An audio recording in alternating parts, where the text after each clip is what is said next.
confermo che è quello, confermo che non è una battaglia, questo deve essere chiaro, perché noi siamo una squadra affiatata, Milano-Cortina, e come accade di solito, se ci sono diverse proposte, tutti ci rimettiamo a una valutazione tecnico e di sostenibilità economico-finanziaria che competerà a una commissione di esperti. Dopo la rinuncia di Baselga di Pinè, la pista olimpica di pattinaggio potrebbe essere realizzata al velodromo di Spresiano, il più grande d'Italia. Il presidente Zaia ha confermato le indiscrezioni di stampa questa mattina a Palazzo Balbi.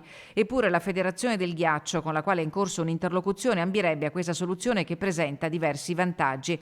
Con poco più di 43 milioni di euro, questo è l'investimento previsto per il velodromo, potrebbero essere montate le piste di ghiaccio per un impianto che diventerebbe il più grande d'Italia. Per intenderci, l'area interessata è quella delle cave di Mosole alle Bandie. La proposta, in maniera corretta e rispettosa anche dei colleghi della Lombardia, la presentiamo, dopodiché vedremo cosa accadrà.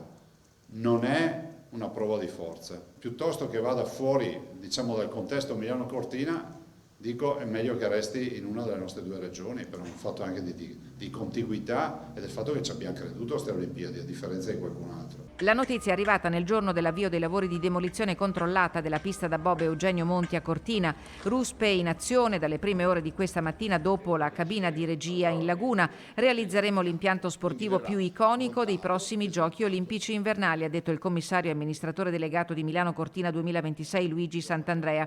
Il nuovo sliding center, oltre al bob, ospiterà parabob, slittino e skeleton. I lavori prevedono la riqualificazione della pista Monti e dei 7 ettari dell'area di Ronco, oltre alla realizzazione di un memoriale diffuso che unirà simbolicamente l'Olimpiade 1956 con quelle di Milano Cortina 2026.